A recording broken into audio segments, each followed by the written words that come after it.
Bom dia a todos. Bom dia. Um ótimo dia a todos vocês. É uma grande alegria retornar à Colatina, Sociedade Colatinense de Estudos Espíritas.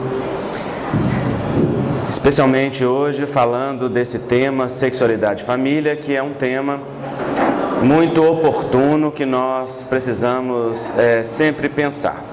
Nós vamos falar deste tema inicialmente de uma maneira geral, mas colocando uma ênfase maior na questão da homossexualidade, em virtude do livro que lançamos em fevereiro desse ano pela Associação Médica Espírita de Minas Gerais, da qual eu faço parte, que é o livro Homossexualidade sob a ótica do espírito imortal e o livro O Mundo dos Bonecos de Papel.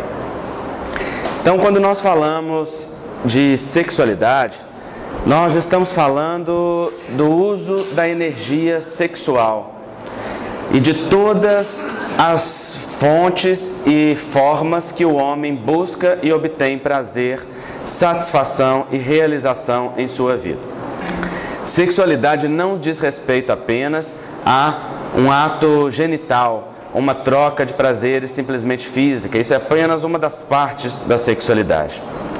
A sexualidade é o uso e usufruto da energia sexual, que em essência é uma energia divina que verte do Criador, dando sustentação à criatura para a execução dos projetos, dos trabalhos e de tudo que é necessário na vida do homem.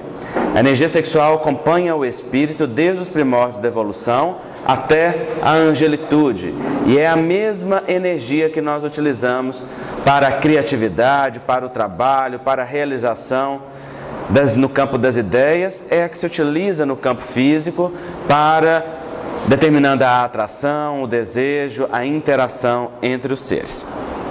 A expressão da sexualidade no ser humano, ela é múltipla, ela é variada. Não existe somente uma forma específica de sexualidade, existem inúmeras sexualidades. Pode-se dizer mesmo que a sexualidade deveria ser particularizada de acordo com cada indivíduo, porque mesmo dentro de um gênero específico, por exemplo, a heterossexualidade, nós vamos ter inúmeras formas particulares de se viver esta sexualidade de acordo com a cultura, com as crenças, com as idades, com as ideias religiosas, filosóficas que o indivíduo tenha a respeito de si mesmo e a respeito da vida, não é? Então, este é um tema que merece ser estudado à luz da imortalidade da alma para que nós possamos aprofundar. Porque sendo a energia sexual um patrimônio do espírito e estando presente na evolução durante todas as etapas em que esta evolução se estrutura, a sexualidade não diz respeito somente ao físico, é algo que provém do espírito imortal, nas suas conquistas, nas suas construções, em todos os seus projetos de vida, que ele vai executando à medida em que vai exercendo a liberdade de escolha, o livre-arbítrio, que vai decidindo aos poucos aquilo que lhe convém ao longo do processo vida. A sexualidade ainda é um grande tabu na humanidade. Se fala sobre ela muito pouco, com muito pouca liberdade, porque nós temos um processo histórico de repressão da sexualidade, de demonização, de certa forma, do prazer sexual, através da linguagem religiosa que foi e que ainda é utilizada como instrumento de poder ao longo do tempo. Michel Foucault, estudioso da sexualidade, nos diz que ao longo de todas as eras, o pensamento religioso, estatal, muitas vezes utiliza-se do controle da sexualidade ou das crenças a respeito da sexualidade como um instrumento de poder e manipulação. E nós vemos que na história da sexualidade há uma noção muito forte relacionada a pecado, relacionado ao prazer sexual. E o pecado, se nós pararmos para pensar, é a maior indústria que se criou na humanidade. gerou muitas construções e muitas realizações. Porque o pecado leva o homem a se sentir culpado, se sentir em débito, se sentir inadequado. E um indivíduo que se sente em débito e inadequado, o que ele faz? Ele procura se aliviar da sua culpa, se isentar daquilo que o incomoda. Então, assim, ao longo do tempo, nós temos visto a história nos contar que, em virtude do pecado, o homem patrocinou inúmeras obras, inúmeras realizações, desde a compra do perdão divino, através das inúmeras doações feitas às religiões ao longo do tempo, até os patrocínios de atividades religiosas, muitas vezes motivadas pela culpa para aliviar a própria consciência, né? As noções do pecado são uma grande indústria que, muito mais do que fala religiosa, se tornou uma fala e um instrumento de poder. E então a sexualidade entra nesse caminho também. Eu lembro de um casal de idosos que um dia se consultou comigo, eu sou médico, e eles diziam assim: doutor, para nós a sexualidade sempre foi muito difícil. Quando nós íamos ter relação, era no escuro, debaixo do edredom, e a gente virava os santos para a parede. Eu lembro que na hora que eu ouvi isso, eu fiquei pensando, né, que a dificuldade para a vivência, porque é aquela ideia de que aquilo é tão pecaminoso quando não é para a reprodução, né, a ideia de que aquilo é tão errado que tem que virar o santo para a parede, até para fazer no escuro e debaixo do edredom. Ou seja, não temos direito a olhar, a falar sobre isso, a ver, a lidar com isso de uma forma natural. Claro que as gerações mais antigas pegaram essa força desse pensamento de uma forma muito mais intensa, mas ela ainda está presente na história da humanidade. E embora hoje tente-se a liberalidade sexual, caminha-se igualmente para um outro patamar de desrespeito nesse campo, porque um é o lado da repressão e o outro é o lado do abuso. Sai-se de um campo de impossibilidade de falar e de viver o prazer livremente para ir para o outro que é apregoado por muitos hoje, que é o campo da liberalidade, do sexo sem compromisso, do uso da energia sexual sem maiores responsabilidades. Não é essa a visão que o Espiritismo nos apresenta, nem de um nem de outro lado, mas exatamente situando-se no meio, no ponto de equilíbrio, aonde a energia sexual encontra-se como um grande instrumento divino a serviço do processo evolutivo humano, dotando o homem da capacidade de realizar, de conquistar, de produzir, desde o intelecto até as formas biológicas que a reprodução pode perpetuar, gerando prazer e gerando realização. Se nós temos esses pensamentos modificando ao longo das gerações, nós vemos com muita clareza os conflitos geracionais que são muitas vezes presentes no seio da família quando o assunto é sexualidade. Há inúmeras famílias que não tocam nesse assunto, pais que não se sentem aptos a conversar com seus filhos, desde as coisas mais básicas, a respeito das mudanças corporais, a respeito do que é sexo, da iniciação da vida sexual, ou mesmo de doenças sexualmente transmissíveis. Muitas vezes nós recebemos nos consultórios adolescentes angustiados, desejando saber o que se passa consigo, entender que modificações são aquelas no corpo, se aquilo é normal ou não, e relatando que não tem condição de falar com os pais a respeito disso, porque se toca no assunto, o pai ou a mãe reprime fortemente.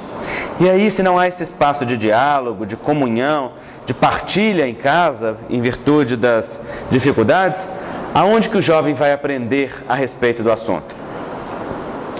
Vai aprender na rua, como sempre foi. E a gente sabe que na rua não aprende o que deve ser, aprende uma série de elementos e fatores muitas vezes desequilibrados. E hoje em dia, com muita propriedade, o jovem acessa a internet e tem acesso a uma avalanche de informações, muito mais intensas do que ele tem capacidade de gerir, de gerenciar a respeito de si mesmo, não é? É até interessante, outro dia eu vi uma historinha que fala que um pai resolveu vencer a dificuldade dele, vencer o tabu, chegou para o filho e falou: meu filho, vamos conversar de sexo. E o filho respondeu: pois não, pai, o que o senhor quer saber?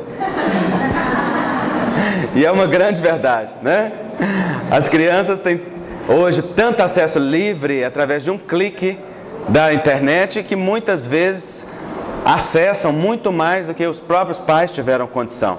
E é um grande problema, porque o acesso à pornografia, o acesso à informação não técnica é muito grande, então as crianças acabam tendo referenciais muito adoecidos de sexualidade, sem saber o que é aquilo, sem compreender de forma mais profunda o que se passa.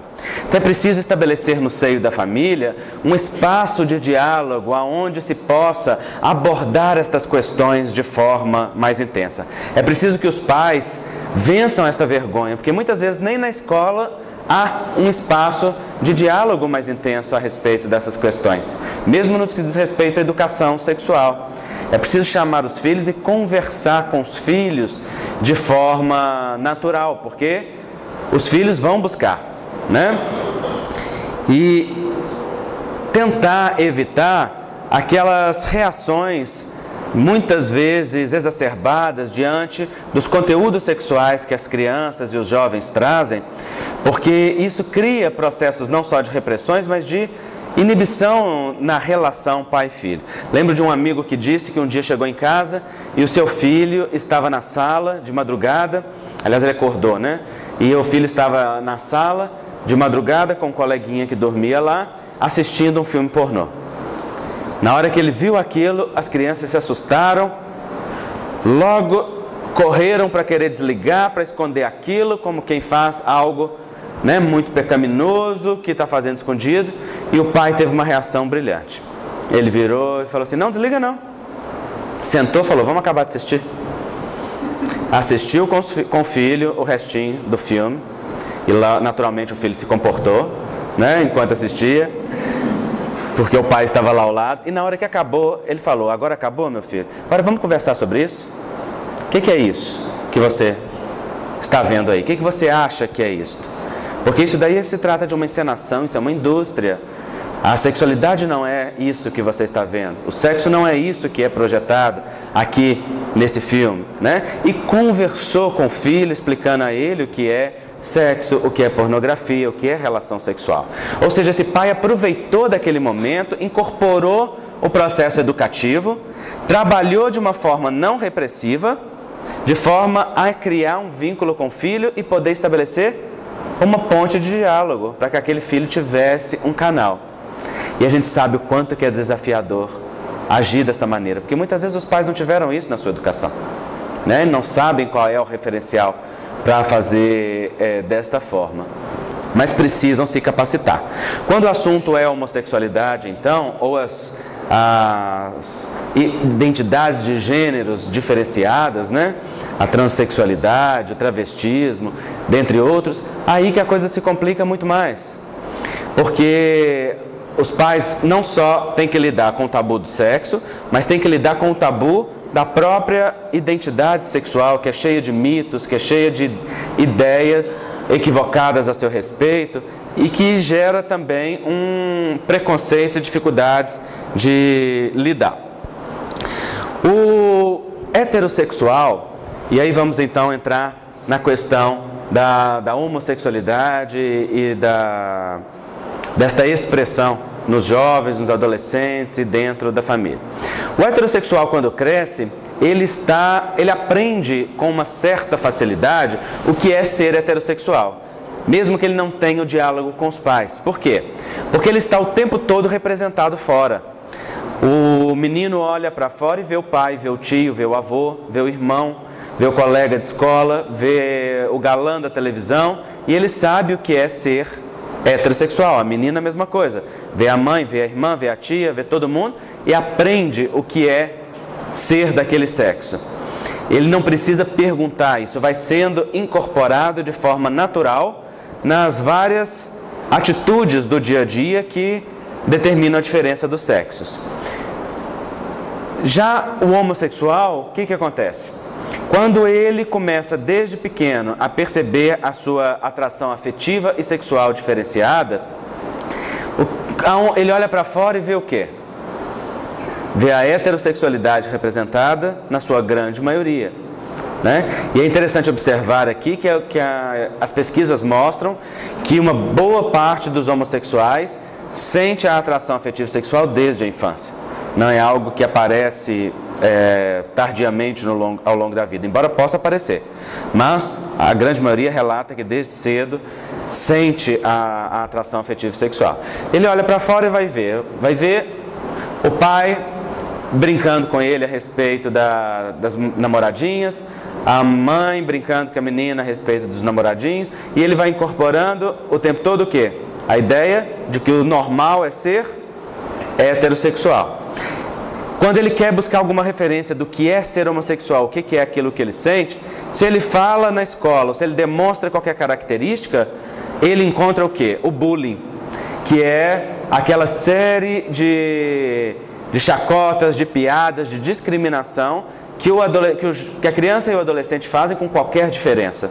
E, muito particularmente, com as diferenças relacionadas à sexualidade.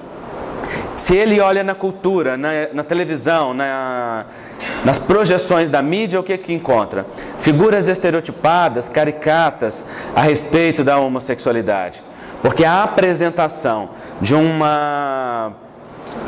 um grupo de indivíduos que não apresentam esse estereótipo é muito novo na nossa cultura. As novelas brasileiras têm agora apresentado com uma certa regularidade. A gente observa que nas novelas da TV Globo, nas últimas novelas, todos têm personagens homossexuais que fogem ao estereótipo, mas isso é muito recente, né? A história é uma história de aparecer apenas os personagens que são motivo de chacota, de riso, de piada. Então, o jovem olha para aquilo no conflito da mudança do corpo, da construção da identidade, e ele olha e diz: eu não quero ser assim. Ao mesmo tempo, vê tudo aquilo que é esperado de si mesmo, da cultura, e o que é que acontece? Tem uma grande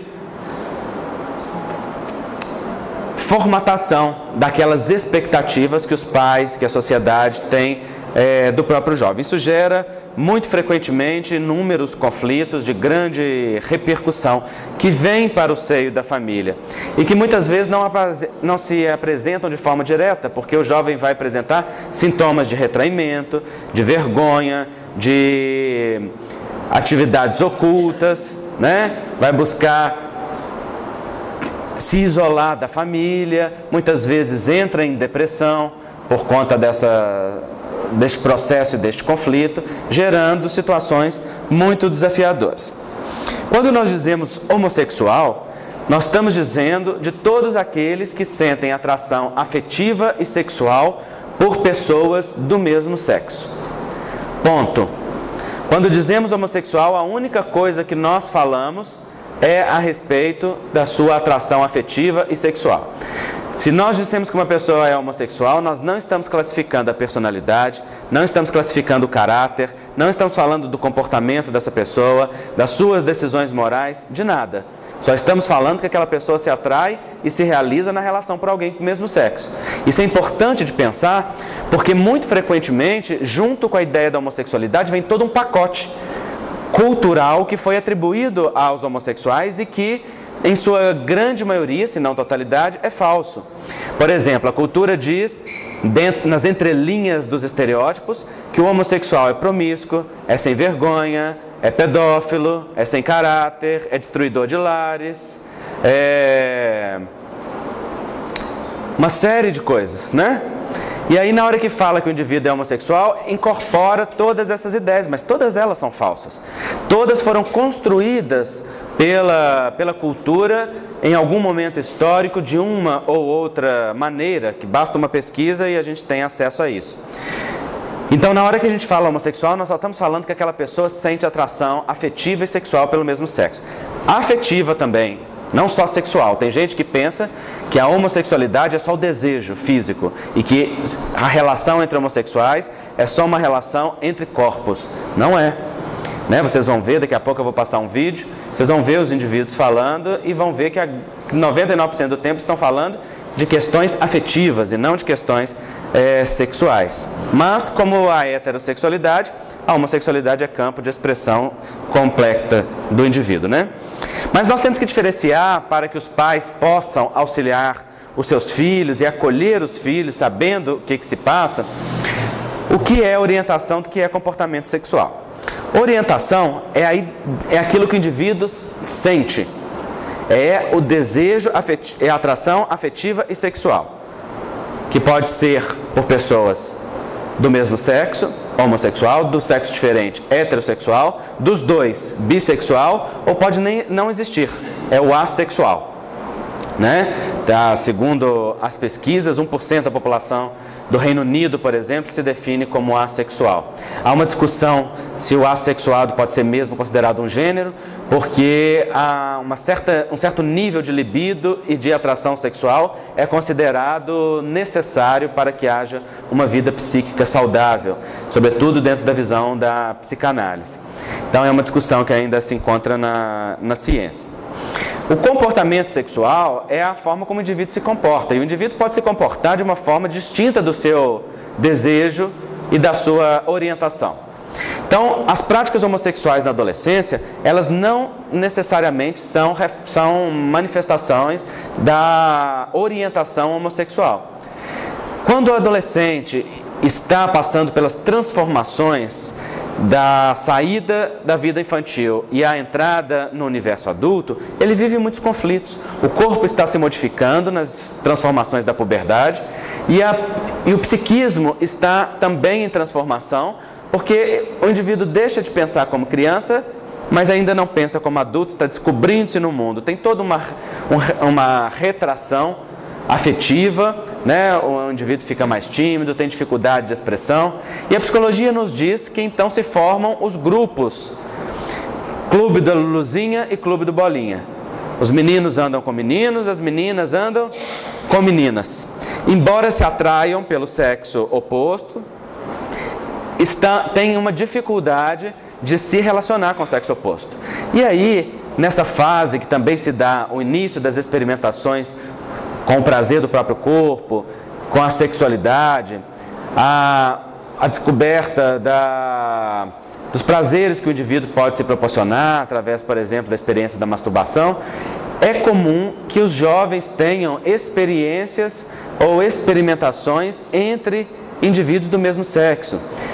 Aquelas famosas brincadeiras de troca-troca entre homens, de toques entre meninas, e que muitos consideram como sinônimo de homossexualidade. Não é. Isso são experiências do adolescente em busca da sua identidade, da experimentação sexual. Pode ser já expressão de uma pessoa que tem a identidade sexual, né, a orientação homossexual? Pode, mas não significa. Então os pais têm que ter um cuidado com isso, também os educadores, porque muito frequentemente na hora que observam os filhos nessas atitudes, nessas brincadeiras, atuam de forma muito repressora e muito dura com os filhos, criando ali uma inibição na relação em que os filhos não vão se sentir à vontade mais para colocar. É preciso conversar com os filhos a respeito dessa circunstância. A homossexualidade situacional é aquela que se dá quando não existe o objeto do desejo do sexo oposto. Entre presos, entre indivíduos em campos de guerra, não tem com quem se relacionar, então se relacionam entre si mesmo, né? Não necessariamente é a orientação do indivíduo. Nas doenças mentais e nas compulsões, nós temos crises, né, psicóticas, nós temos um estado de viciação no caso da compulsão, e nesse caso, o indivíduo, quando está alucinando, manifesta aquilo que não é o seu pensamento ou o seu desejo original, natural, e quando está na compulsão, tem a viciação, tem mesmo uma necessidade do prazer. Então não importa qual é o objeto de desejo, importa é que seja desejo, né? Então, a orientação sexual é a identidade num nível mais profundo. É importante que os pais compreendam essas diferenciações para saber acolher o jovem, acolher o filho que apresenta. Quando um filho chega e fala para o pai a respeito de uma experiência homossexual ou a respeito de um desejo homossexual, o ideal é que esse pai sente com esse jovem para ouvi-lo, para conversar, para saber com naturalidade, sem escândalo, sem se assustar, sem reprimir, o que é que esse jovem está sentindo. Porque pode ser várias situações diferenciadas. Pode ser um jovem que desde mais novo sente que aquela é a sua orientação e, portanto, está naquele momento expressando isso. Pode, em uma boa parte dos jovens é assim. Mas pode ser outras coisas também. Há muitas jovens, sobretudo meninas hoje, que experimentam a experiência da relação homossexual porque é moderno, porque as colegas fazem, porque quer ser igual à turma, e aí pega uma pontinha de desejo bissexual, vamos dizer assim, e hipertrofia aquilo. É outra situação diferente daquele que tem a identidade homossexual exclusiva. Segundo as pesquisas do biólogo americano Alfred Kinsey, que fez uma extensa pesquisa sobre a sexualidade na década de 60 do século passado nos Estados Unidos, 50% dos homens relataram ter atração sexual por pessoas do mesmo sexo, atração afetiva e sexual. Dos 50%, 30% tiveram relações com orgasmo durante um período mínimo de 3 anos, entre adolescência e vida adulta. Desses 30%, somente 4% se disse homossexual. Então vocês imaginam, 50% manifesta desejo, 30% vive o desejo em relações e somente 4% se diz homossexual. Nas mulheres é uma taxa menor, segundo as pesquisas, e é natural que seja assim, porque a gente sabe da repressão histórica sexual que é com a mulher, As taxas sempre relativas, as estatísticas relativas à sexualidade em mulheres são histórica e tradicionalmente menores. Então vocês imaginam, se 50% expressa desejo, somente 4% se diz homossexual, nós temos 46% aí, do caso dos homens, que se classificam na esfera da bissexualidade. Indivíduos que vão sentir e vão viver, indivíduos que vão sentir e nunca vão viver aquilo ao longo da vida, em muitos diferentes tipos de situação e circunstância. E assim nós vemos também adolescentes que desde novos já podem expressar então uma bissexualidade, e o comportamento sexual vai estar a serviço de outras questões psicológicas que diz respeito à particularidade de cada um. Há jovens, por exemplo, que têm um comportamento autodestrutivo, que buscam aquelas atitudes que são contestatórias, aquelas questões que vão chocar a sociedade. Porque o jovem na adolescência pode passar por uma fase desse tipo. Então se envolve com drogas, se envolve com atividades que chocam, A gente conhece aqueles jovens que gostam de se vestir todo de negro, e bota piercing, e faz aquelas tatuagens. Essa é uma atitude que a psicologia fala que é a atitude de provocação, de contestação, que é característica do adolescente, que tem por trás a rebeldia. E a prática sexual pode estar a serviço disso também. Então, nós já acompanhamos adolescentes, por exemplo, que tiveram prática sexual homossexual, cujo desejo e atração não era algo estruturado naquela personalidade, era uma coisa, mais um sintoma a serviço daquela rebeldia, como uma forma de se contestar, Mas existe um grande número de indivíduos, segundo as pesquisas, de 2 a 10% da população, que se classifica como homossexual predominante ou exclusivo. E esses não são por uma atitude de rebeldia, nem de contestação, nem de modismo. É porque aquilo é a condição predominante ou exclusiva da sua atração afetiva e sexual. Vamos ver um vídeo que fala um pouco sobre esta realidade. E acho que é um vídeo muito sensível, que é importante nós ouvirmos a experiência daqueles que vivenciam a situação. Talvez você não seja homossexual, não tenha nenhum homossexual na sua família, E talvez não tenha a familiaridade com esse tipo de circunstância. E então, naturalmente, na hora que você receber um jovem falando disso, seja na sua família, seja no atendimento fraterno da casa espírita, em qualquer momento, talvez sinta estranheza e dificuldade em relação a esse tema e precisa então parar para refletir nestas questões. Esse vídeo é do projeto que se chama It Gets Better, que em inglês significa vai melhorar, e é um projeto que vários funcionários de várias companhias gravaram vídeos dirigido a homossexuais para falar a respeito da sua condição e da sua situação psicológica e emocional. O vídeo fala por ele mesmo. Esse aqui, no caso, são os funcionários do estúdio Pixar, que é aquele estúdio de animações que, se não me engano, é o estúdio que produziu aquele filme Rio, né, aquele desenho animado que recentemente nós tivemos a oportunidade de ver, muito bom inclusive. Vamos ver.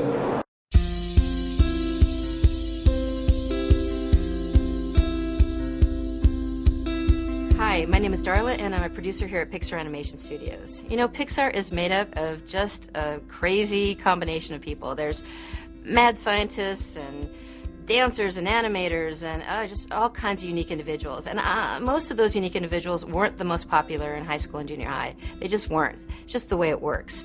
Thank goodness we hung around and found each other and created this familial tribe of people that's created this unprecedented team that makes movie magic. And so because of that, because of where we all came from, we wanted to share a message of hope with all of you. I knew at a young age that I was very different. I started out as sort of a tomboy, and I liked to play with the boys, and I liked to play with boy things. I walked wrong, I talked wrong, I wasn't interested in the right things. I love show tunes. I brought my sister's doll to show and tell. I remember just feeling not sure how to do it. I was able to kind of compartmentalize being gay. I always felt like if I don't want this hard enough, maybe it'll go away. It was sort of all I could do just to keep it under wraps, keep it hidden. One day I was at the dinner table and I was kind of just joking and I made this gesture and my brother said, dude, that's really gay.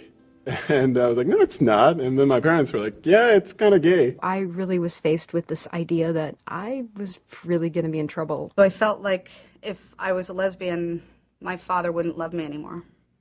So I had a choice to make.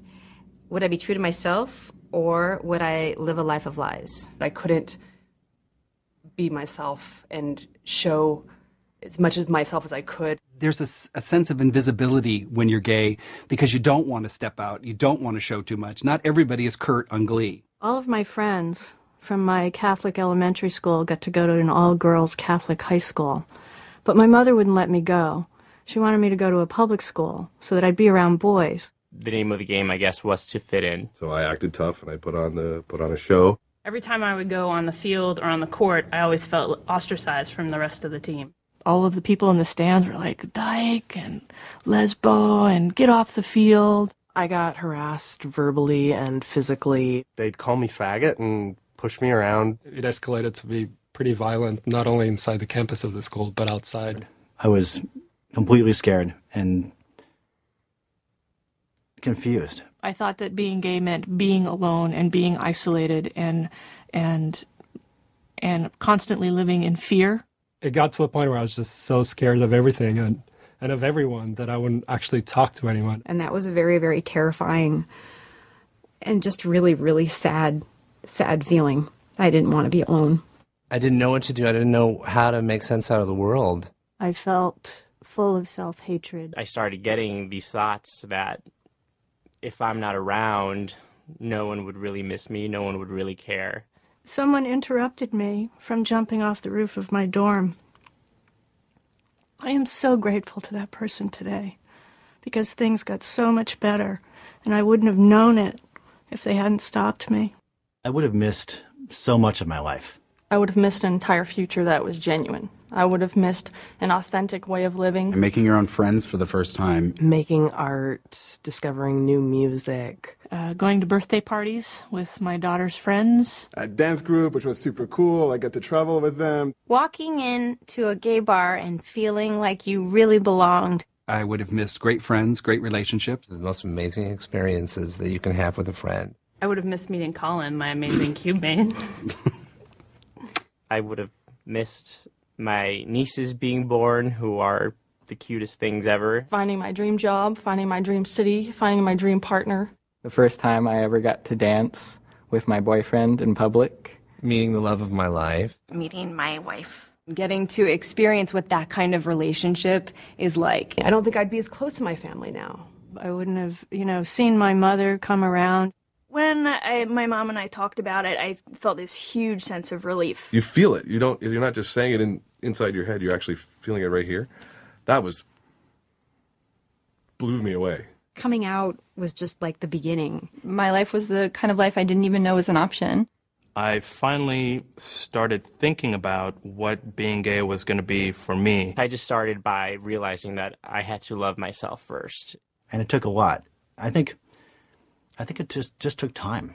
I found a new me, and it was the right me this time. I started to find that I wasn't alone, and my situation was not that different. I started to meet people who gave me so much acceptance and love. People that I would have completely missed out on had it not been for the fact that I was gay. I got to get married to the love of my life.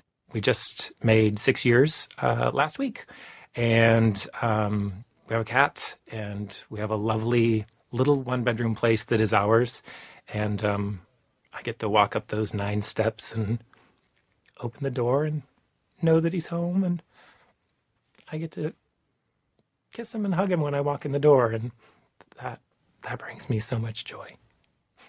It's been one of the biggest blessings of my life. I've met such wonderful people. It's made me such a stronger person to be gay, and there's nothing I would do to change that now. Don't let anyone tell you you're less than zero just because you're gay. There are lots of people out here who care about you and want to see you live. So please stay strong and stay in it. It gets better. Tell yourself over and over again that you're okay, because you are. And know that no matter how hard things can seem, that you're connected to everybody else going through that same thing. You will find your place, and it will get better. I promise. I can definitely tell you, and I didn't believe it. I didn't think it would ever get better. But it really, really does get better. Focus on the future. Don't focus on the problems that you're going through right now. Focus on the greatness of your life that's going to become. Find someone, anyone that you can confide in, that you think will support you and help you and love you unconditionally. And if that person is not helpful, then drop them immediately and go to another person. Know that somewhere out there you can make a connection with someone else who feels just like you do, or similar to how you do, and wants you around, and wants to give you a big hug and tell you that everything's all right and that it does get better. If I could just come through the screen right now and just give you a big hug and tell you it gets better, I would totally do that. I promise you that it not only gets better, but it's so much more than you could possibly imagine. It is so beautiful, the things that life has waiting for you. It will get better. It gets better. It gets better. It gets better. It gets better. It gets better. It gets really better. Everything gets better. It gets better. It gets great.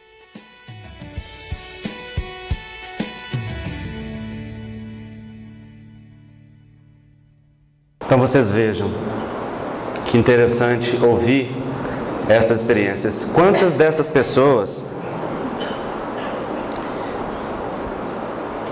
pessoas que vocês viram no vídeo, vocês imaginariam que eram gays se vocês olhassem na rua? Não é? Não está escrito na testa, não é estereotipado. Uma grande parte aí não tem nenhuma característica daquilo que é esperado pela sociedade que mostra, mas vocês viram que tem um denominador comum.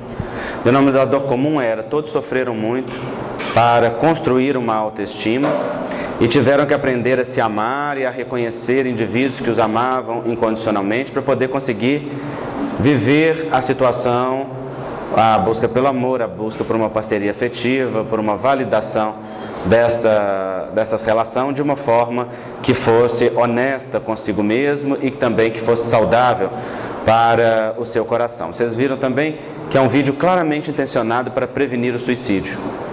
Por quê? Porque as taxas de suicídio são muito altas nos indivíduos homossexuais quando passam pelos conflitos da identidade, segundo as pesquisas psiquiátricas. Não só de suicídio, de ansiedade, de depressão, de pânico, de todas aquelas doenças mentais que estão relacionadas a este processo. Segundo os dados das pesquisas, 26% dos jovens são expulsos de casa pelos seus pais quando relatam a sua orientação homossexual. Para onde vão esses jovens que são expulsos de casa? Muitos frequentemente para a marginalidade, para a prostituição, para o uso de drogas, e muitos caminham para o suicídio, porque nem todos têm a condição de encontrar almas e corações queridos que os acolham neste momento. Vocês viram muitos deles falando que se esconderam, que tentaram não parecer, né, e meio que esquecer o fato de ser gay. Isso é chamado pela psicologia de homofobia internalizada. Homofobia é o medo da relação entre iguais, né? É a rejeição da relação entre iguais, que o homossexual também incorpora para si, fazendo com que se rejeite, espelhando a rejeição externa que vê projetada na sociedade.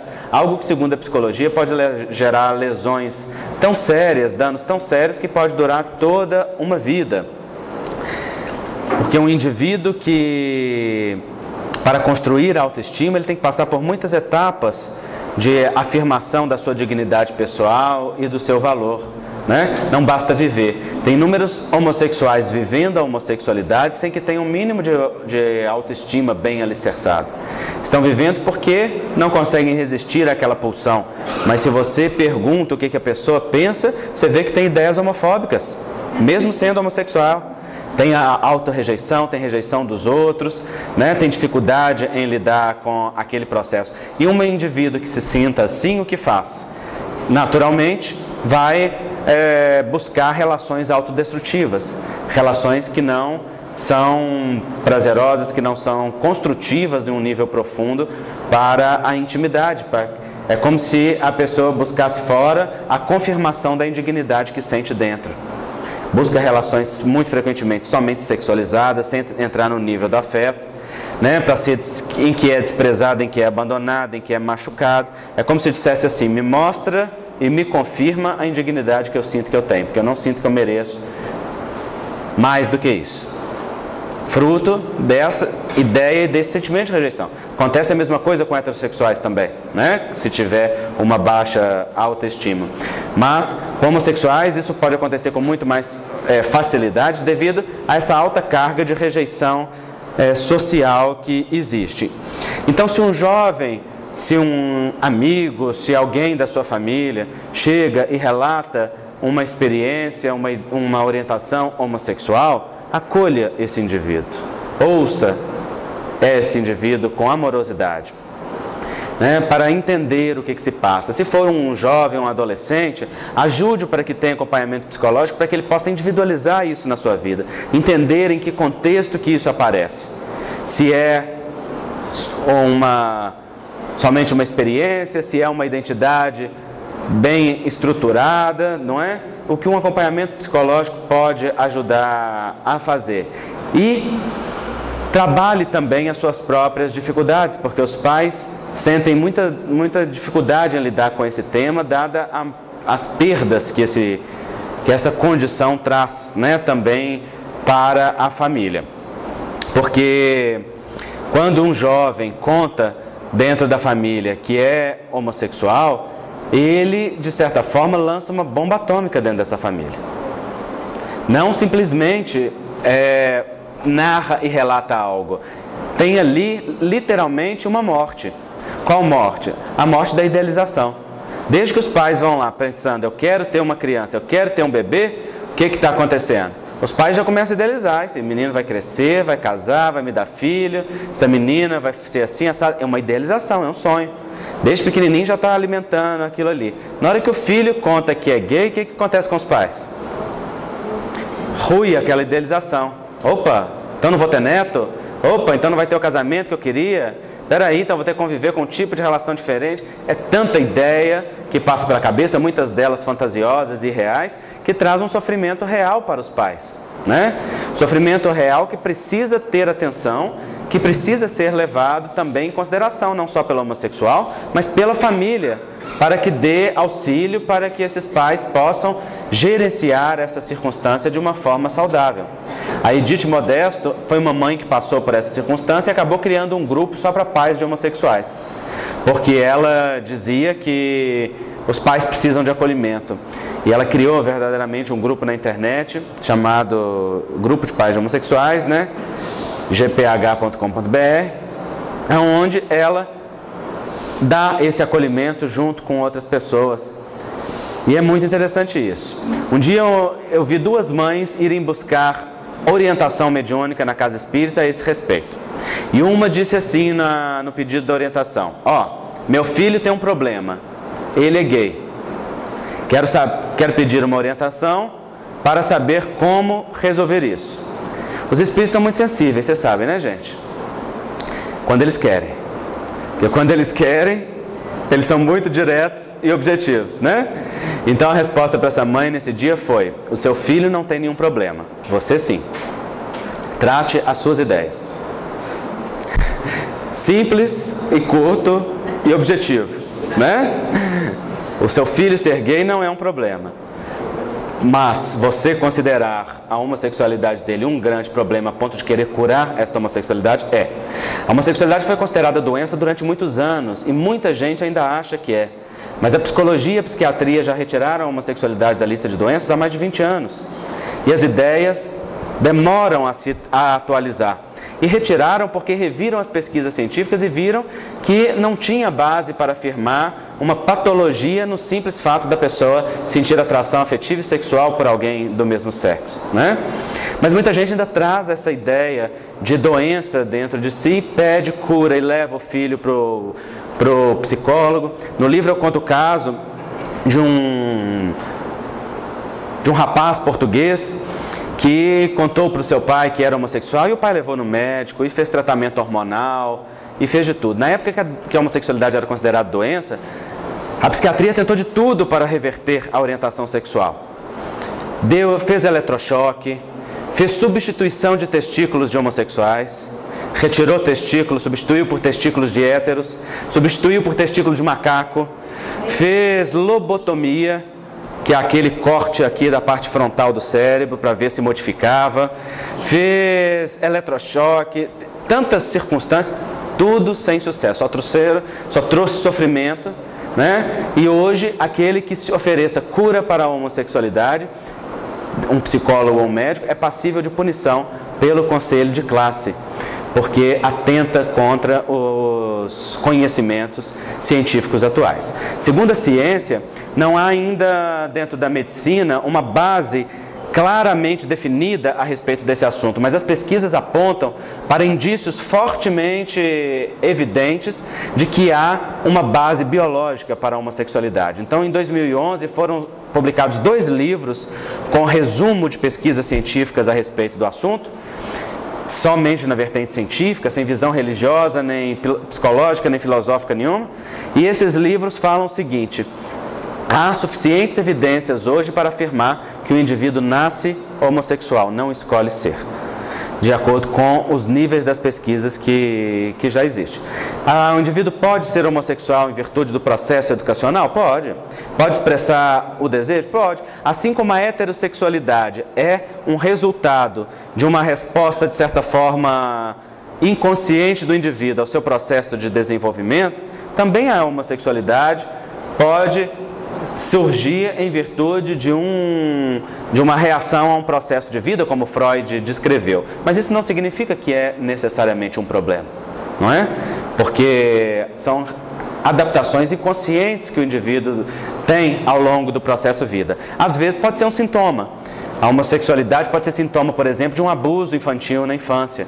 O indivíduo que é abusado, às vezes, ele caminha para uma dificuldade de lidar com o sexo oposto, numa repetição do ato agressor, né? E às vezes, quando resolve o núcleo traumático, modifica a sua atração afetiva e sexual. Mas esses são casos específicos, não é? Não se fala da orientação homossexual de uma forma geral. Dentro da visão espírita, nós entendemos que o espírito não tem sexo. Ele reencarna ora como homem, ora como mulher, formando aquilo que Emmanuel chama de bissexualidade psíquica. Há registro do masculino e do feminino dentro de nós. Aquele que bate no peito e fala assim, eu sou 100% homem, ou então eu sou 100% mulher, é um bruto, acabou de sair dos animais. É a primeira reencarnação como ser humano.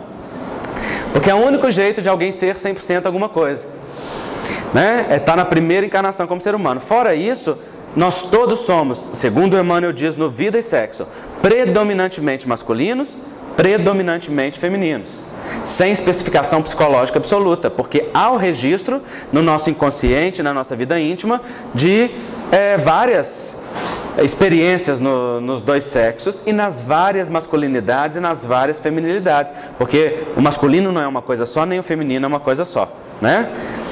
E isso permite, inclusive, vários papéis sexuais diferenciados. Nós conhecemos casais heterossexuais em que o macho é a mulher e a fêmea é o homem. Vocês não conhecem? Isso sem que eles sejam homossexuais. O homem é mais sensível, é acolhedor, é fraterno, é amoroso, é educativo.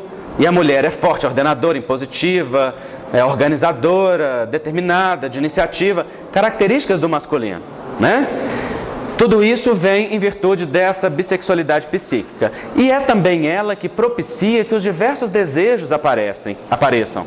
Porque o desejo, ele é uma construção do afeto, uma construção da biologia, da psicologia, das questões espirituais, de uma série de fatores integrados de forma conjunta. Tão complexo que permite diversas construções, né? O fato é que hoje a homossexualidade é considerada uma condição normal pela ciência e dentro da visão espírita nós acreditamos que há suficientes evidências para que a gente trate a homossexualidade nesse mesmo nível de naturalidade e respeito com que a ciência tem tratado. Porque nós temos um histórico de abordagem desse assunto no movimento espírita de muita dificuldade, né? Repetindo-se os tradicionais processos repressivos ao longo do tempo com a sexualidade de uma forma geral. Os espíritos nos explicam que o espírito pode reencarnar homossexual em virtude da sua condição reativa no processo da mudança dos sexos. Alguém que vem reencarnando ali como homem durante muito tempo e aí de repente passa para o sexo feminino, ou como mulher depois passa para o sexo masculino. Só que isso não acontece com todos os espíritos nesse processo de virada. Não é na expressão do desejo. Acontece no nível das características, mais ativas ou menos ativas, mas não acontece necessariamente na característica do desejo. Então o que é que faz com que uns guardem e outros não? Emmanuel explica isso no Vida e Sexo. Ele fala tarefas específicas que o indivíduo precise viver na reencarnação ou questões regenerativas, reeducativas. Os espíritos explicam que o espírito que abusa longo tempo das faculdades genésicas e do respeito ao sentimento alheio, muito frequentemente requisita a reencarnação no sexo que abusou para aprender a respeitar e a dignificar aquele sexo e a própria sexualidade e afetividade. E tem muita lógica nisso. Imagina que um homem abusa de mulheres frequentemente, do afeto, do sentimento, né? E por aí vai. Ele pede para reencarnar num corpo feminino, na experiência homossexual. Vai ter uma dificuldade enorme para viver o afeto, porque é uma condição expiatória. Se traz um sofrimento, tem expiação aí presente. Em todo este processo de construção da autoestima, de se entender, o que tem ali para o espírito? A oportunidade de pensar na importância e no valor do afeto. Não é isso que essas pessoas disseram para nós aqui nesse vídeo? O tempo que levaram para poder aprender que o afeto é algo válido, que tem pessoas que amam, que é importante, né? Esse é o processo reeducativo que se dá dentro da experiência da homossexualidade. Tem pessoas que usam este argumento para dizer assim: então o espírito homossexual, ele é um espírito desequilibrado do passado e deve não viver a sua sexualidade e a sua afetividade, porque senão pode piorar a sua condição. Esse pensamento carece de lógica e carece de uma base racional em um nível mais profundo. Porque O que é que faz com que o espírito possa piorar a situação? A situação não é de desrespeito ao afeto? A única situação que pode fazer o espírito piorar é que se ele viver o desrespeito afetivo, se permanecer no padrão de violência e agressão com o sexo no qual se encontra e com o afeto do outro. Não é a vivência que é patológica, é a postura do indivíduo na vivência é que pode ser patológica ou não. E isso não difere de heterossexuais. E me digam uma coisa, os heterossexuais estão reencarnados em condição de estarem resolvidos com as questões da sexualidade? Heterossexuais também trazem do passado abuso afetivo, abuso sexual da mesma forma. A grande maioria dos casamentos é reencontro de abusado com abusador, em tarefas de regeneração, não é? São só circunstâncias educativas diferentes. Não justifica a repressão afetiva e sexual que geralmente se impõe ao indivíduo homossexual, não dando a ele o direito de uma vida plena, de afeto, de uma construção que seja real. Afinal de contas, o que pode haver de negativo se o espírito construir uma relação de respeito, de afeto, de parceria, de construção que seja legítima entre dois seres, ainda que no mesmo sexo? Há alguma coisa que pode ser lesivo nisso? Aonde há a presença do respeito e a presença do amor, há processo evolutivo e há crescimento, não é? Agora, se o indivíduo homossexual abusar de si mesmo e do outro, vai colher os frutos de imprevidência do mesmo jeito que o heterossexual se abusar de si mesmo e do outro. E aí compete a cada um escolher o que lhe convém em matéria de prática, em matéria de vivência, não é? Dentro do campo da sexualidade. Isso não difere para héteros e homossexuais. Então, nós somos da opinião de que, uma vez o indivíduo manifestando a sua condição sexual e afetiva homossexual, predominante ou exclusiva, tendo clareza de que aquilo é o seu natural e sentindo o impulso para a vivência daquilo, que ele deva ser acolhido com amor pela família, pelo atendimento fraterno e auxiliado para se tratar com tanto respeito e tanta dignidade que escolha relações e construa relações afetivas baseadas nesse mesmo respeito e nessa mesma dignidade, porque isso é caminho de progresso, isso é caminho de construção para o espírito. E, naturalmente, individualizando-se todas as questões para saber se aquilo é verdadeiramente a identidade, a orientação profunda do indivíduo ou não, né? Bom, dito isto, nós vamos avançar para encerrar falando do casamento gay e da adoção por homossexuais, que são duas formas novas de família da nossa sociedade, né? Nós que estamos falando aqui de sexualidade e família, queremos também falar dessas novas formações. O casamento gay, ele é um direito fundamental que o indivíduo tem no processo da conquista da sua cidadania. É um direito que as sociedades têm conferido às pessoas e aos indivíduos. Não ameaça a família heterossexual, não ameaça a família tradicional, porque afirmar os direitos de algum não é retirar os direitos do outro. Essa ideia de que permitir o casamento gay é ameaçar a família brasileira ou qualquer outra é uma construção ideológica das igrejas cristãs que tem sido usadas para manipulação de poder. Porque a questão aí que está por trás é o uso do poder que as religiões têm tomado cada vez mais, né? Há inúmeras sociedades nos quais o casamento gay já é autorizado. Esses cartões aí são cartões da Alemanha. Eu tirei essa foto na Suíça, numa livraria, numa papelaria comum de uma rua, e mostram como que esses indivíduos estão mais avançados neste campo que nós na sociedade brasileira, embora a sociedade brasileira esteja muito mais avançada que outros países, né? Há muitos países ainda em que a homossexualidade é considerada crime e passível de pena de morte, como por exemplo nos países muçulmanos, em alguns deles. E aqui vocês vejam que interessante, nós vemos aqui 2 homens e 2 mulheres. Nós não vemos um homem vestido de mulher, nem uma mulher vestida de homem. Porque o casal homossexual não é formado por indivíduos que querem ser do outro sexo. É formado por indivíduos que se atraem pelo mesmo sexo, né? É uma coisa que frequentemente não se pensa e não se fala. O casamento, dentro da visão da reeducação afetiva, ele é um campo de reequilíbrio e de construção do afeto, assim como é para heterossexuais. É uma marcha no progresso da humanidade, como dizem os espíritos. É algo que promove um encontro do ser com a oportunidade de uma construção conjunta, a dois, no terreno do espírito, do afeto, da família, né? Não só um direito, é, ao nosso ver, uma necessidade dentro da experiência da homossexualidade. Senão ela fica restrita às relações de clandestinidade, que não podem ser mostradas, que não podem aparecer, que não podem ser validadas. Um dia um psicanalista chamado Bleschner, ele fez uma pesquisa com heterossexuais, propondo a eles a seguinte experiência: vocês vão viver durante um mês relatando todas as experiências da sua vida somente na primeira pessoa, somente falando eu.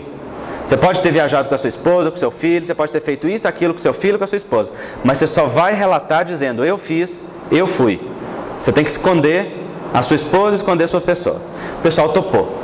Durante um mês eles fizeram isso. No final de um mês, eles relataram que o sofrimento era tão grande, que era uma angústia tão intensa ter que esconder, ter que ter uma vida clandestina, fingir que o outro não existe, que eles enfim compreenderam o sofrimento daqueles que passam pela experiência da homossexualidade quando têm que vivê-la de forma clandestina, quando não podem dizer, quando não podem falar daquilo que sentem, daquilo que pensam com naturalidade, quando não são acolhidos na família, no centro espírita, nos ambientes religiosos, quando não podem ser quem são, né? Então, o casamento, essa garantia desse direito social, dessa expressão com naturalidade, com respeito, com honra, ela é uma garantia de construção no terreno do espírito, nos campos afetivos, que constroem para a imortalidade da alma, né? Permite muitas construções que são positivas. Aí um dia resolveram perguntar para Emmanuel se duas pessoas do mesmo sexo podem se casar. Há muita gente que acha que o conhecimento ou o pensamento espírita ele é afirmado pela opinião de um espírito, por aquilo que o espírito fala ou deixa de falar. Não é. O pensamento espírita ele se afirma por ser um pensamento racional, que atende à lógica e ao bom senso, dentro da perspectiva da imortalidade da alma. E os espíritos expressam a sua opinião de acordo com a sua elevação. Emmanuel sabe disso com propriedade e deu uma resposta brilhante à pergunta. Olha só. Será lícito duas pessoas do mesmo sexo viverem sob o mesmo teto como marido e mulher? Resposta. A esta indagação, o codificador da doutrina espírita, Allan Kardec, formulou a questão 695 em O Livro dos Espíritos, com as seguintes palavras: o casamento, quer dizer, a união permanente de dois seres, é contrário à lei natural? Os orientadores dos fundamentos da doutrina espírita responderam com a seguinte afirmação: é um progresso na marcha da humanidade. Os amigos encarnados no plano físico, com a tarefa de sustentar e zelar pelo cristianismo redivivo na doutrina espírita, estão aptos ao estudo e conclusão do texto em exame. Muito inteligente essa resposta, né? É como dizer, a questão não é lícita ou ilícita se eu afirmo que pode ou deixa de poder. É se ela atende ao bom senso. E a esse respeito, os espíritos já responderam. A união de dois seres, não de um homem e de uma mulher, de dois seres, é um progresso na marcha da humanidade. Vocês vejam, inclusive, como que os espíritos são cuidadosos nas respostas, né? Já prevendo com certeza o futuro e a necessidade de uma ampliação de conceitos a partir daquela resposta original. Então, o casamento, qualquer que seja ele, quando fundado no respeito, na afetividade recíproca, ele é caminho e construção de progresso para a vida do espírito. Bom, muitos indivíduos têm dificuldades de falar de sexo para os filhos, como de falar de homossexualidade para os filhos, com medo de induzir os filhos a serem homossexuais. É aquela velha ideia de que se pode contaminar o outro com a ideia da homossexualidade, né? E é até um preconceito, porque é a ideia de que a homossexualidade é um mal. Então, que se isso acontecer ao indivíduo, é um mal muito grande que vai estar acontecendo à sua vida. Bom, com medo de construir indivíduos homossexuais, nós construímos indivíduos homofóbicos. indivíduos extremamente desrespeitadores e com grande dificuldade de lidar com as suas questões sexuais. E se esses indivíduos trouxerem dentro de si algum desejo ou atração afetiva, sexual ou homossexual, a coisa ainda fica mais grave. As pesquisas mostram que aqueles indivíduos que batem homossexuais na rua, sobretudo os jovens que estão em final de adolescência, início de vida adulta, que agridem, que espancam, né, são muito frequentemente indivíduos que reprimem fortemente a atração homossexual que sentem dentro de si. Né? Já tem pesquisas científicas demonstrando isso com muita clareza. Eu cito essas pesquisas no livro. Então, a gente com medo de criar indivíduos homossexuais, cria indivíduos homofóbicos, e aí é um grande problema. Então eu trouxe um vídeo para mostrar para vocês o que é deixar a criança concluir por si mesma. O que é tratar com naturalidade. Esse é um vídeo que foi gravado no Thanksgiving, que é o Dia de Ação de Graças nos Estados Unidos, e nesse caso aqui na Inglaterra, se não me engano, porque o sotaque do menino é inglês, e ele mostra uma criança que deve ter aqui os seus, acho que 8 ou 9 anos, lidando pela primeira vez com um casal gay. Ele de repente descobre dois homens casados. Vejam a reação dele. A husband's a boy. Right. A wife is a girl and a husband's a boy. Then you two are husbands. Wives are girls, husbands are boys. Right, that's right. So if you're a boy... You'll be a husband. Right. Yeah, we're both husbands. You're both husbands. Is that You confusing? married each other? That's funny. It's funny, right? Yeah. I usually see husbands and wives. But this is the very first time I saw husbands and husbands. So funny. So that means you love each other. Yeah. Yeah, they're much alike. They're much alike. And I'm gonna play ping pong now. Okay. You can play if you want to.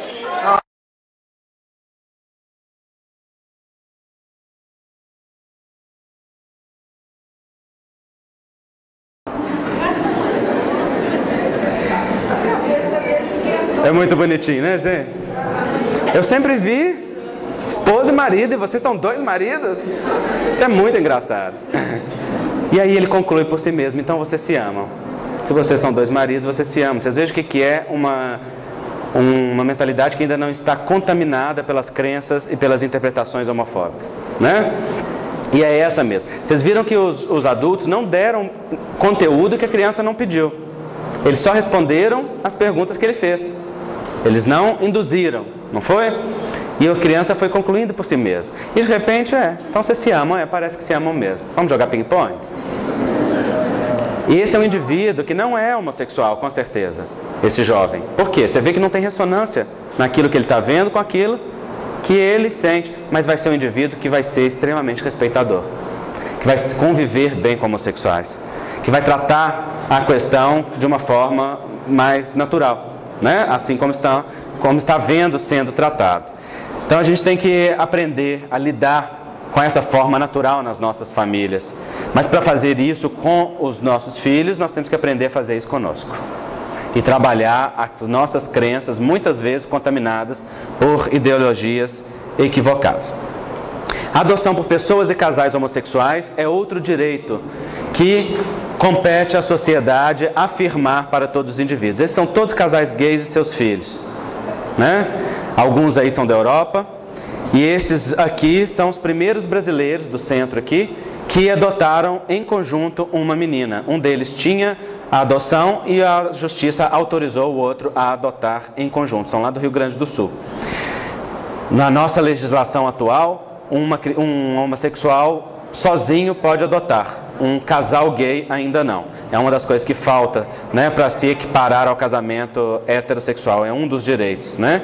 Mas se um que adotou tenta entrar com uma ação, já há jurisprudência, já há casos em que isto é permitido.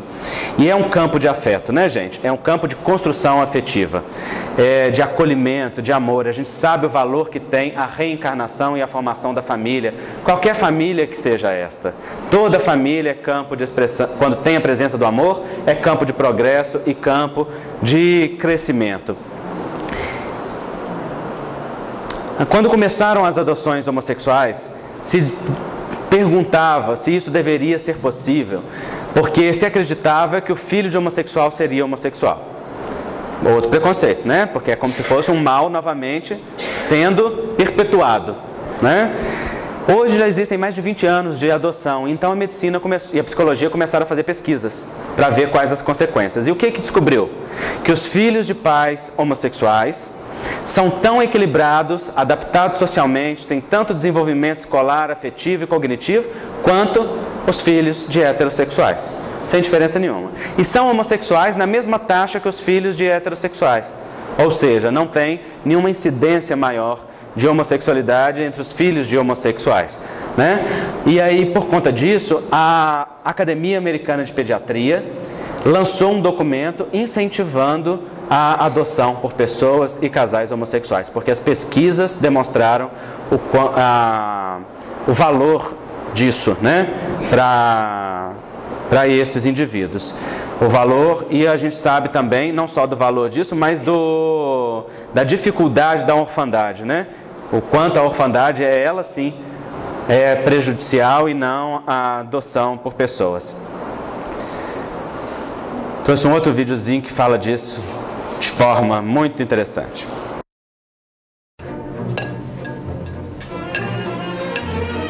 I gotta tell you something. Well,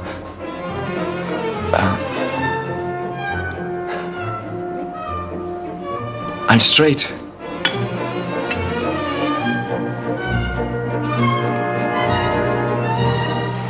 Children raised by homosexuals do not necessarily become homosexuals.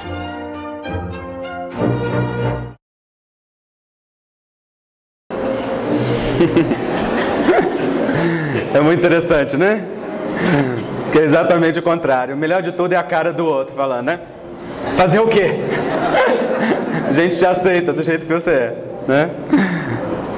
Muito bem, ao menos 80 mil crianças vivem com pais gays ou mães lésbicas, segundo estudos europeus e norte-americanos. Na Europa, cerca de 1% dos gays e 15% das lésbicas têm filhos. Vocês vejam que as mulheres têm mais, seguindo, naturalmente, aquela tendência maternal das mulheres, né? As pesquisas mostram que o casal gay tem dificuldade com afeto. O casal gay masculino tem dificuldade com afeto e o casal gay feminino tem dificuldade com sexo.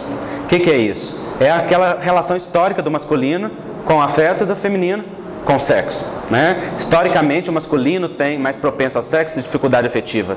Na heterossexualidade também. E o feminino, o contrário. Então, hoje, 1 a 12% da população adolescente dos Estados Unidos é criada por pais gays. E esses dados são de alguns anos atrás, ele já deve ser bem maior essa quantidade, porque a adoção tem sido bastante incentivada. Certo? Bom, antes da gente encerrar, eu vou encerrar com essa música. Eu quero mostrar para vocês, esse é o livro que eu lancei agora em fevereiro, Homossexualidade sob a ótica do espírito imortal, que é um estudo de 15 anos a respeito da visão da medicina, da psicologia e da doutrina espírita dentro dessa linha de raciocínio que eu apresentei para vocês aqui hoje. E junto dele foi lançado O Mundo dos Bonecos de Papel, que é para crianças. É uma história sobre o valor da diferença e do diferente, em que pode ser trabalhada a diferença da homossexualidade e qualquer outra. E ao final dele vem um jogo cooperativo que nós intencionamos para as evangelizações infantis e para os pais e educadores poderem trabalhar com seus filhos a questão do aprendizado, do respeito da diferença, e dos diferentes, né? Da alteridade. Atrás nós colocamos inclusive uma orientação para os pais e educadores de como utilizar o jogo de forma educativa, bem como as instruções de como jogar, porque é um jogo cooperativo. Jogo cooperativo é diferente do jogo de disputa. Ou todos ganham ou todos perdem. Tem que jogar em equipe. É muito interessante. Não tem aquela disputa de ou eu ganho e você perde, né?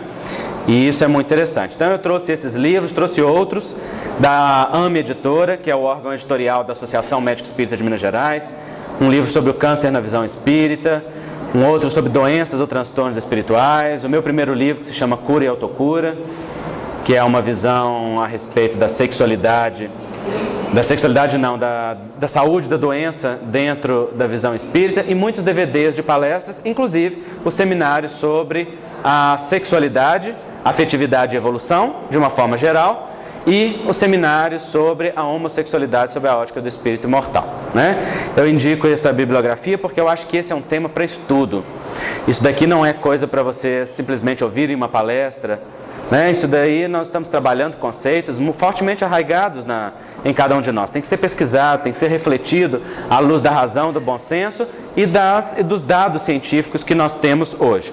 Se vocês desejarem também, vocês podem acessar o site da Associação Médico Espírita de Minas Gerais, www.amemg.com.br, aonde vocês vão ter artigos sobre saúde, sobre a homossexualidade também, e ter acesso a muitos vídeos. Tem vários vídeos de palestras no nosso canal YouTube igualmente, certo? Alguma dúvida? Querem perguntar alguma coisa, partilhar alguma coisa? Me xingar? Você quer me xingar? Diga.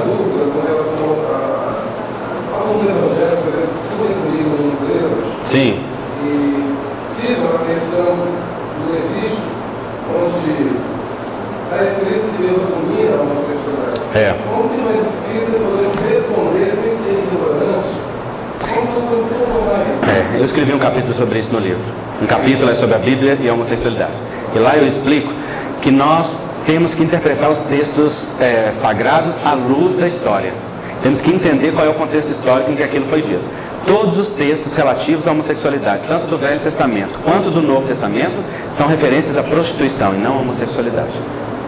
São referências à prática da prostituição, que na época tinha heterossexual e homossexual, tinha os dois. Então, quando você estuda qual é o contexto em que aquele texto está sendo falado, você vê que a crítica ali é ao comportamento promíscuo e de prostituição, e não à identidade em si. E à luz da doutrina espírita, nós temos que refletir o seguinte: Deus ama o ser humano incondicionalmente. Não critica, não é afetado, não julga e não pune suas criaturas. Ama o ser humano de forma incondicional, conduzindo todos nós para que venhamos a ser aquilo que devemos ser. E o que devemos ser? Aquele sonho de amor que Ele criou no momento primeiro. Todos chegaremos lá, fatalmente. Criatura nenhuma se perde. Então o Criador é algo tão grandioso que está inacessível às coisas pequenas que a gente utiliza para dizer que podemos atingi-lo.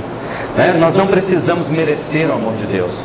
Nós já temos o amor de Deus incondicional, porque essa é a condição de amorosidade infinita do Pai. O que nós precisamos é abrir os canais para sentir isto. E a gente faz isso a partir do momento que a gente se sente digno. E para se sentir dignos, quaisquer pessoas que sejam, em qualquer circunstância, nós não precisamos de mais nada senão de nos lembrar que cada um de nós é um filho de Deus, criado no amor e sustentado pelo amor. Isso basta. Então não tem como ofendermos Deus, nem sermos preteridos por Deus, nem sermos afastados por Deus, nem de Deus abominar coisa alguma, porque Deus é amor incondicional. E ser heterossexual, homossexual, transexual, qualquer outra coisa, qualquer algo que a gente inventar, é apenas um detalhe insignificante para um Deus perfeito que vê a sua presença perfeita em cada filho seu. Né? Não se justifica nós utilizarmos nenhuma linguagem para reprimir. Isso é só uma das linguagens religiosas modernas que estão sendo utilizadas para que a ideia do pecado seja incutida, e através da ideia do pecado toda a manipulação religiosa que historicamente existe. Né? Algo mais, gente? Sim. Tem um juiz que ele não foi a favor do casamento homossexual baseando-se na família no base do Estado democrático, ou seja, se não houver casal entre homem e mulher, não vai ter filhos e vai fazer a base da família. Que é uma grande mentira, né? Mas você assistiu esse Vi. Não tem lógica. Ele está a serviço dos interesses religiosos que estão por trás disso, né? Porque a gente sabe que a política brasileira hoje é comandada pelas ideias religiosas ligadas ao poder. É. Os outros juízes utilizaram o mesmo argumento para falar que a família é um núcleo mais ampliado, que não se respeita somente a um macho e fêmea, mas a dois indivíduos que se unem com os ideais de respeito, de construção, de cuidados recíprocos e tudo mais. E é uma grande mentira que o homossexual não se reproduz. O homossexual pode se reproduzir de inúmeras formas. Pode se reproduzir pela forma natural, se resolver ter uma relação para ter um filho, se reproduz por inseminação artificial, se reproduz por inúmeras formas, como a gente vê hoje acontecer, e pode adotar. E isso é também formação de família que garante o núcleo do Estado da mesma maneira, né? Então isso é preconceito. São argumentos que não se justificam. Sim. Sim.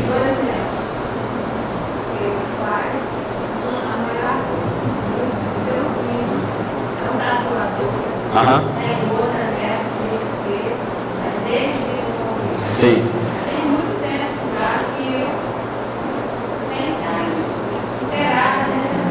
Sim.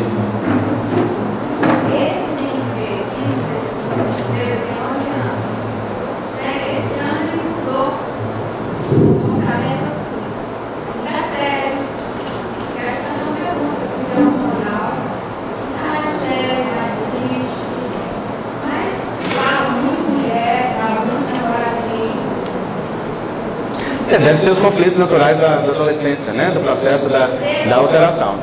Qualquer adolescente, quando ele entra nesses campos do retraimento afetivo, da dificuldade de relação, né, de forma mais intensa, que os pais não estejam conseguindo acessar, tem que ter um envolvimento psicológico aí para ajudar.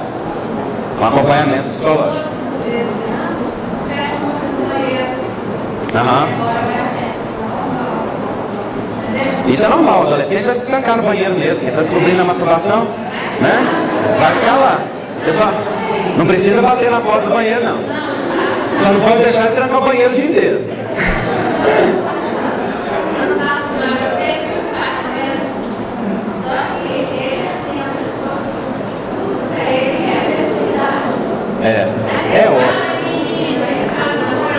Não, isso daí não é sintoma de... Isso não é sinal necessariamente de conflito sexual, não.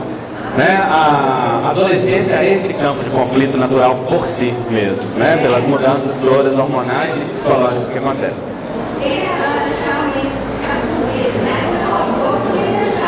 Sim. Pode ser uma identificação.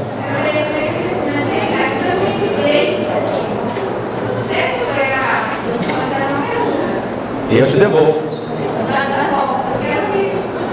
O que você acha?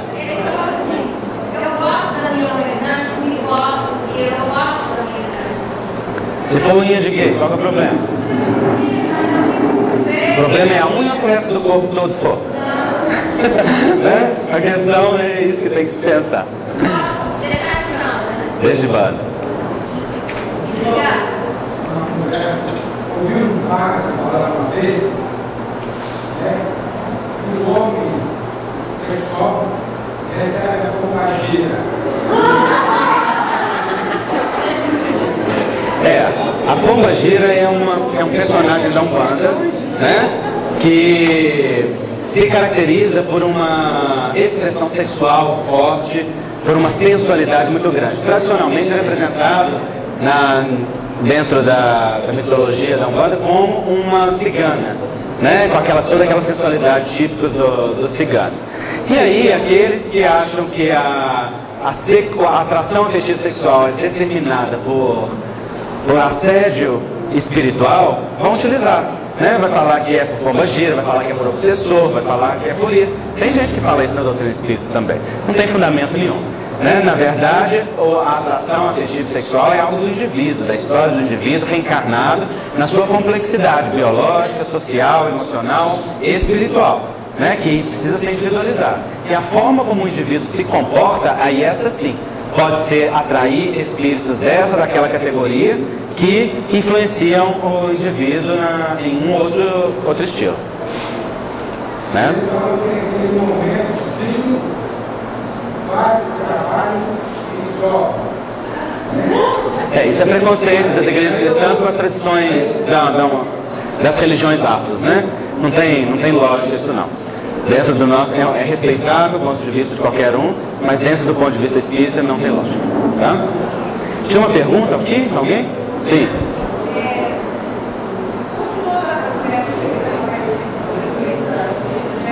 Sim.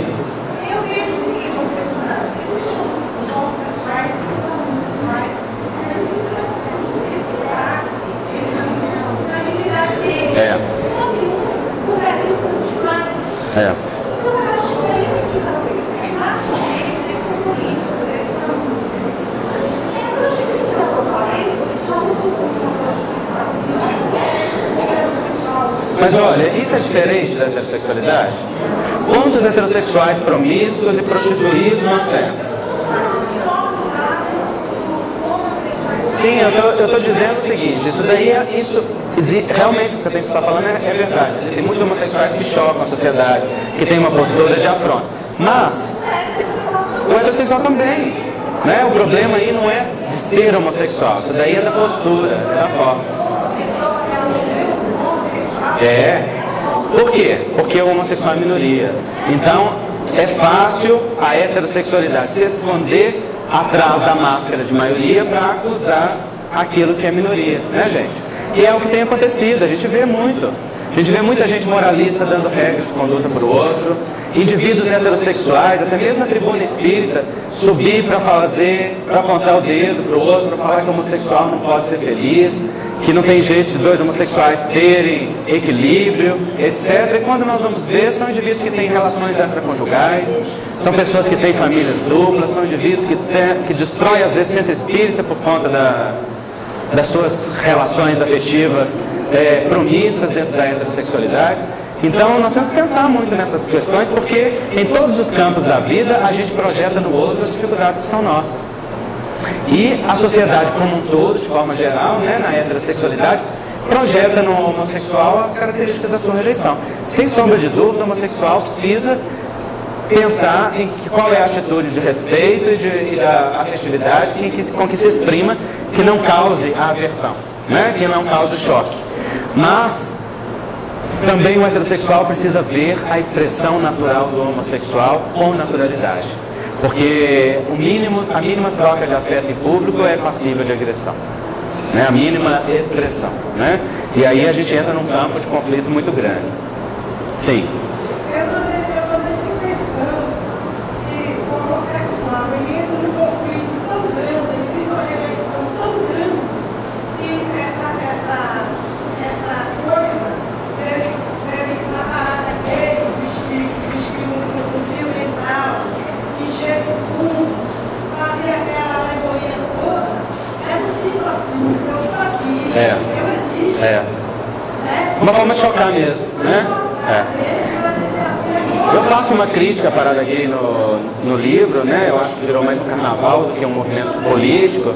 E eu sempre me pergunto se as pessoas que estão lá afirmando o seu direito naquele dia, se têm uma autoestima bem alicerçada, se estão construindo isso. E é natural que aqueles que não têm direito à expressão, quando tenham, façam o quê? Exagerem na expressão. O que a sociedade faz com os homossexuais, gente? Uma visão hipócrita. Olha, vocês não podem trocar afeto em público, vocês não podem beijar, vocês não podem se expressar, não pode falar, etc. Senão você vai ser rejeitado ou possível de agressão. Se você se trancar lá na boate, lá no bar, você pode fazer o que você quiser, né? Exploda pra lá. Mas não mostra em público, não. O que acontece? O indivíduo só se sente bem em pequenos guetos, aonde está entre iguais. Se não tem uma autoestima forte para enfrentar a dificuldade da sociedade, o que vai fazer? Explodir mesmo, né? Nos momentos e nos espaços que pode. Então a questão tem raízes psicológicas e sociológicas muito mais profundas. Bom, pela hora nós vamos encerrar. Esse tema é tema que não, né, se a gente não para nunca de debater, né? E ele é muito rico. E eu vou passar aqui para a gente encerrar esse vídeo, que é um vídeo de um adolescente cantando uma música para os seus dois pais homossexuais. Esse vídeo foi ao ar no Dia das Crianças na Holanda. dentro de uma festa para os pais. E aí vocês vejam o avanço desse país no trato com essas questões, né? A Holanda, que tradicionalmente é mais liberal. Então vamos ver. Wie is er hier vandaag met zijn moeder? Er zijn heel veel. Wie is er met zijn vader? Er zijn er niet zoveel. En wie heeft er 2 vaders? Ja, er zijn er een paar die dat hebben. Nou, Terrence heeft dat en die zingt er een te gek liedje over. 2 vaders.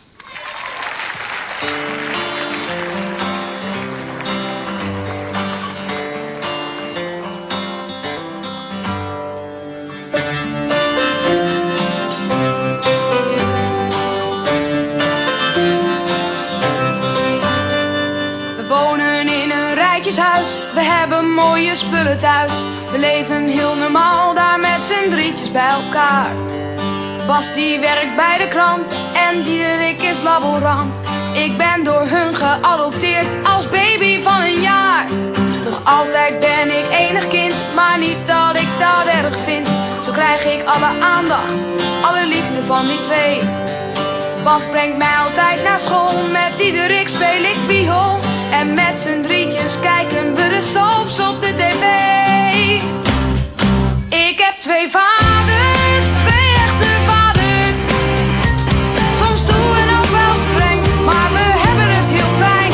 Ik heb 2 vaders, 2 echte vaders. Die als het moet ook allebei mijn moeder kunnen zijn. Wanneer ik naar mijn bed toe ga, kijkt Diederik mijn huiswerk na. En Bas die doet de vacht, of hij strijkt de schone was. En als ik ziek of koortsig ben, dan is er niemand die ik ken die zo lief voor mij zal zijn als Diederik of Bas. Hij heeft 2 vaders, 2 echte vaders. Soms stoer en ook wel streng, maar we hebben het heel fijn. Hij heeft 2 vaders, 2 echte vaders. Die als het moet ook allebei mijn moeder kunnen zijn. Soms word ik wel gepest op school, natuurlijk is dat naar. Jouw ouders, die zijn homo, dat vinden ze maar raar.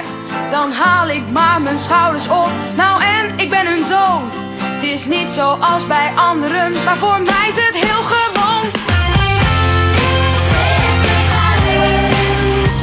Soms stoer en ook wel streng, maar we hebben het heel fijn. Hij heeft 2 vaders, 2 echte vaders. Die als het moet ook allebei. Die als het moet ook allebei mijn moeder kunnen zijn.